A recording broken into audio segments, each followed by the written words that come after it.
Halo sahabat hipnoterapi, Rumah Hipnoterapi Adam Hidayat. Assalamualaikum warahmatullahi wabarakatuh. Bertemu kembali dengan saya Adam Hidayat di channel Rumah Hipnoterapi Adam Hidayat, sebuah channel yang mengupas seputar hipnoterapi dan juga teknik-teknik NLP atau Neuro Linguistic Programming yang bisa membuat hidup Anda lebih baik lagi.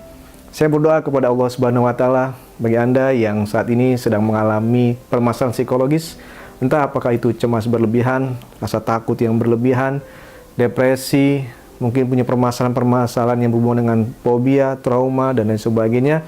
Semoga Allah Subhanahu wa Ta'ala memudahkan hidup Anda dan Anda menjadi seperti apa yang Anda harapkan. Di video kali ini saya akan membahas teknik yang sangat luar biasa yang banyak digunakan oleh para praktisi NLP atau Neuro Linguistic Programming untuk menyembuhkan beberapa hal yang berhubungan dengan permasalahan psikologis dan juga menyembuhkan beberapa hal yang berhubungan dengan fisik, seperti rasa sakit.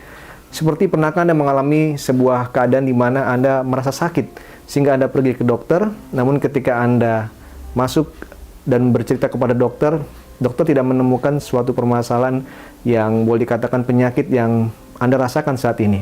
Dan dokter menyarankan Anda untuk istirahat, banyak minum vitamin, untuk rileks dan berpikir hal-hal yang baik-baik saja ketimbang memikirkan hal yang buruk. Nah, kejadian ini seringkali saya dapatkan dari beberapa klien saya yang mengalami permasalahan seperti itu, di mana mereka masuk ke UGD karena merasa misalkan ada nyeri di dada, napas sepertinya tersengal-sengal, berdebar-debar sangat cepat, ada bagian tubuh yang terasa sakit, gemetar, tremor seperti itu, dan lain sebagainya. Dan ketika dokter memeriksa atau mereka setelah masuk ke ruangan UGD, tidak ada permasalahan apapun, bahkan disuruh istirahat saja dan dikasih obat yang boleh dikatakan supaya lebih tenang lagi seperti itu. Nah, hal-hal seperti ini dalam hipnoterapi dikatakan sebuah permasalahan yang berhubungan dengan psikologis atau lebih dikenal dengan nama psikosomatis, ya.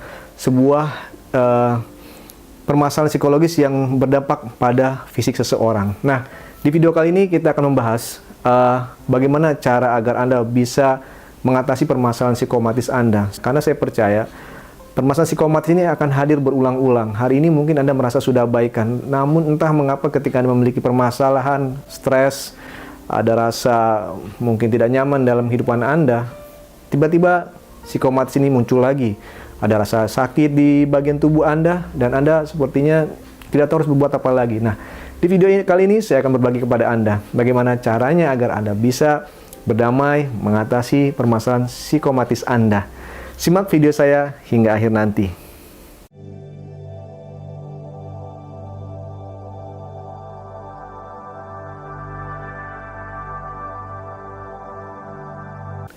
Psikosomatis adalah penyakit fisik yang diperparah oleh kondisi stres, marah, sedih, atau bisa disebabkan oleh cemas, sehingga mengakibatkan tubuh mengalami gangguan secara fisik seperti nyeri, dada berdebar-debar, tenggorokan terasa kering, inginnya buang air kecil, dan gangguan-gangguan lain yang tidak nyaman yang Anda bisa rasakan. Dalam keseharian, permasalahan psikomatis ini biasanya sering terjadi pada perut.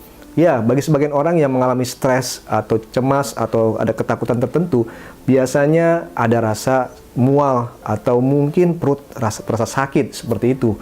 Nah, dalam sebuah penelitian dilakukan oleh Harvard Medical School menemukan bahwa gangguan pada perut atau gastrointestinal terkait dengan disfungsi psikologis dari kegagalan komunikasi antara usus dan otak. Ya, ada kegagalan komunikasi antara usus dan otak sehingga menjadikan seseorang seperti sakit di area perut, mulas, perih, dan ya mungkin Anda pernah mengalami hal seperti itu juga. Silakan Anda ingat kembali ketika Anda mungkin mengalami suatu hal yang menegangkan, diminta untuk presentasi kah, hal-hal yang simpel seperti itu, tiba-tiba perut Anda merasa sakit, sepertinya ada rasa tidak nyaman di perut Anda. Nah, inilah hubungan antara psikomatis tadi, gejala yang diakibatkan oleh kejiwaan atau psikologi seseorang yang berakibat pada terkoneksinya dengan bagian tubuh yakni perut.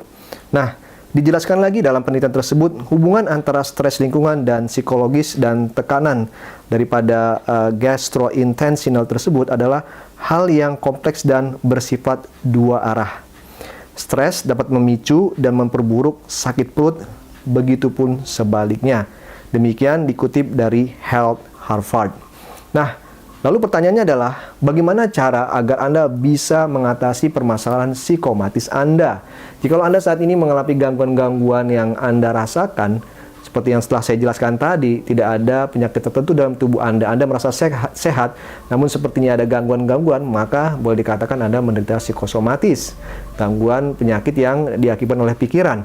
Nah, bagaimana cara penyelesaiannya? Dalam hipnoterapi, ada teknik yang digunakan untuk bisa membantu Anda untuk menyelesaikan permasalahan tersebut, yang dinamakan dengan 6 steps reframing. Ya, sekali lagi 6 steps reframing. Ada 6 langkah yang bisa Anda gunakan untuk bisa berkomunikasi dengan pikiran bawah sadar Anda, sehingga Anda bisa menghilangkan atau berdamai dengan permasalahan Anda tersebut. Perlu digarisbawahi bahwa teknik 6 steps reframing ini berasumsi atau memiliki asumsi bahwa setiap perilaku ataupun kondisi yang dialami oleh diri kita sebetulnya memiliki intensitas positif. Sekali lagi, setiap kejadian, perilaku, atau mungkin boleh dikatakan rasa sakit yang Anda alami tersebut sebetulnya memiliki intensitas positif di dalamnya. Iya, ada maksud baik, ada kode yang diberikan oleh tubuh Anda kepada diri Anda, dan Anda harus berkomunikasi dengan bagian tubuh tersebut. Sebenarnya apa yang sedang terjadi? Nah, bagaimana teknik 6 steps reframing tersebut? 6 langkah yang akan membantu Anda. Hal yang bisa Anda lakukan adalah, pertama, silakan Anda duduk yang tenang dan nyaman, duduk yang santai, dan buat diri Anda rileks, buat diri Anda santai ya, rileks, atur napas Anda dengan baik. Sekali lagi, jika Anda yang saat ini sedang mengalami psikosomatis seperti itu, ada gangguan dalam diri Anda, khususnya tubuh Anda, fisik Anda bermasalah seperti itu, entah apa itu saya tidak tahu. Silakan Anda santai terlebih dahulu. Oke, atur napas Anda dengan baik.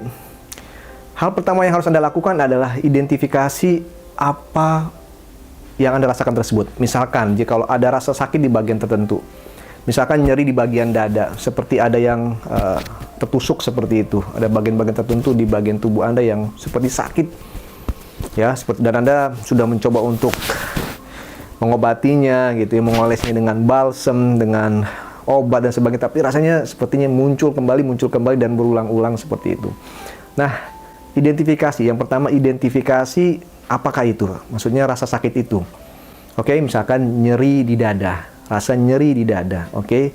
Yang kedua, bangun hubungan antara nyeri dada tersebut dengan diri Anda. Maksudnya adalah setelah ada identifikasi, Anda bangun hubungan dengan nyeri dada tersebut. Ya, misalkan Anda boleh munculkan rasa nyeri di dada itu dengan sebuah simbol apa, misalkan dengan sebuah warna, dengan sebuah perasaan, dengan sebuah, atau Anda bisa dengan menyentuhnya saja, bisa, boleh seperti itu. Bangun hubungan. Oke, pertama ada rasa nyeri, yang kedua bangun hubungan dengan rasa nyeri tersebut, rasakan sakitnya, tidak nyamannya, membuat Anda sepertinya tidak bisa beraktivitas, khawatir, takut dengan sakit yang lebih parah lagi karena ini apa sebenarnya penyakit ini, seperti itu.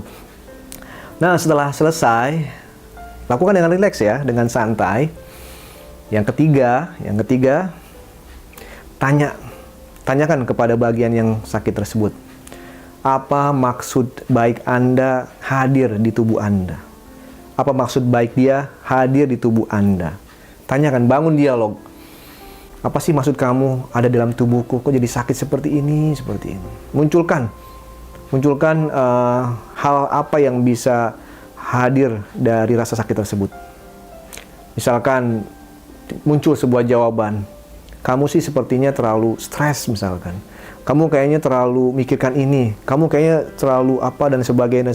Anda boleh cari tahu, komunikasi dengan bagian tersebut. Saya percaya pasti ada jawaban dari rasa sakit yang Anda alami tersebut. Efek dari apa sebetulnya. Nah, kalau sudah, lakukan dengan santai. Anda boleh nanti lakukan 2 kali, 3 kali, dan sesering mungkin setelah Anda tahu tahapan langkah-langkahnya. Dan yang keempat, setelah Anda bertanya apa maksud baik dari rasa tersebut, yang keempat adalah minta bagian diri Anda yang lain, gitu ya, bagian kreatif dari diri Anda yang lain untuk minta saran apa yang harus saya lakukan agar saya bisa mengurangi rasa sakit tersebut. Sekali lagi, bangun komunikasi dengan bagian diri Anda yang lain yang namanya si kreatif misalkan. Minta 3 langkah apa yang bisa dilakukan agar Anda bisa lebih menghilangkan rasa sakit ini. 3 langkah apa? Misalkan timbul jawabannya supaya tenang, tidak usah dipikirkan, banyak olahraga, misalkan yang kedua. Yang ketiga, ya mulailah untuk mengambil kegiatan-kegiatan positif yang lain di samping bekerja, misalkan berolahraga atau mungkin mulai membangun networking dengan orang lain, misalkan hubungannya dengan orang, misalkan seperti itu. Jadi munculkan 3 hal yang bisa Anda lakukan agar Anda bisa terhindar dari rasa sakit tersebut, seperti itu. Karena bisa jadi rasa sakit ini muncul lagi di masa yang atau waktu yang akan datang, sehingga Anda butuh dari sekarang memaintain tersebut agar tidak muncul kembali dengan apa yang disampaikan oleh si bagian kreatif tersebut. Oke, sudah. Yang kelima, setelah Anda munculkan bagian kreatif, yang kelima yaitu minta kepada diri Anda untuk bertanggung jawab. Untuk bertanggung jawab atau berkomitmen untuk melakukan apa yang sudah disepakati tadi. Berkomitmen bahwa Anda akan melakukan hal-hal yang sudah Anda sepakati tadi, misalkan 3 poin tadi. Anda bayangkan diri Anda di masa yang akan datang akan melakukan itu dengan konsisten sehingga Anda benar-benar komit dan membuat diri Anda lebih sehat lagi, lebih baik lagi. Berkomitmen. Yang kelima, berkomitmen dan bertanggung jawab atas apa yang sudah Anda putuskan dari poin 4 tadi. Jika kalau sudah, pasti rasanya lebih enak, lebih enteng. Ya, Anda akan merasakan, ya saya harus berubah, saya harus menghargai keputusan saya. Ingat, kalau Anda mengkhianati atas apa yang sudah Anda sepakati, bisa jadi sakit ini akan terus datang lagi loh. Jadi benar-benar pastikan Anda berkomitmen dan bertanggung jawab. Dan yang keenam, yang terakhir, pastikan Anda benar-benar bisa melakukannya dengan baik, tidak harus muluk-muluk. Yang terakhir artinya harus ekologis istilahnya. Ekologis itu artinya sesuai dengan kemampuan Anda, dengan lingkungan Anda, dengan sekeliling Anda. Ketika Anda berkomitmen untuk melakukan itu, Anda benar-benar bisa, bukan sebuah hayalan yang terlalu muluk-muluk. Ya, lakukan suatu hal yang simple, konsisten, itu akan lebih baik, sehingga pikiran bawah sadar Anda meyakini bahwa Anda bisa berubah. Memang benar bahwa sinyal yang dikirim oleh tubuh Anda berupa rasa sakit tersebut, Anda akan rubah perilaku Anda terlebih dahulu sehingga memberikan efek yang positif buat tubuh Anda dan akhirnya Anda pun tidak merasakan sakit tersebut. Seperti itu. Anda silakan ulang beberapa kali tahapan-tahapan tadi. Ingat, tahapan-tahapan yang sudah saya bahas dari tadi. Yang pertama adalah identifikasi, yang kedua munculkan ya bangun hubungan dengan bagian tersebut, yang ketiga tanyakan maksud baik apa dia hadir, dan yang keempat Anda coba bangun solusi dengan bagian kreatif diri Anda, ajak komunikasi kira-kira apa yang harus Anda lakukan, dan yang kelima adalah Anda membangun komitmen dan bertanggung jawab untuk melaksanakan apa yang sudah Anda niatkan tadi. Dan yang terakhir, cek ekologi, apakah bisa dilaksanakan, dan yakin jika kalau bisa, bismillah, Anda yakini jalani, semuanya bisa Anda laksanakan, Anda bisa berubah sehingga Anda lebih baik lagi. Baik, teknik yang sangat luar biasa yang bisa Anda aplikasikan. Jika Anda masih kurang yakin, Anda bisa bertemu dengan saya dan kita bisa melakukan teknik ini dengan lebih dalam lagi, lebih kuat lagi, sehingga benar-benar Anda bisa berubah. Nah, jika seperti itu berarti Anda harus bertemu dengan saya. Nah, jika Anda ingin bertemu dengan saya, silakan Anda hubungi nomor telepon yang ada di kolom deskripsi. Dan bagi Anda yang belum subscribe channel saya, please subscribe channel saya, oke? Karena dengan subscribe saya akan memberikan banyak teknik-teknik NLP dan hipnoterapi yang bisa membuat hidup Anda lebih baik lagi. Baiklah, mudah-mudahan bermanfaat video ini.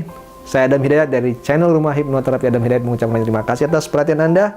Wassalamualaikum warahmatullahi wabarakatuh.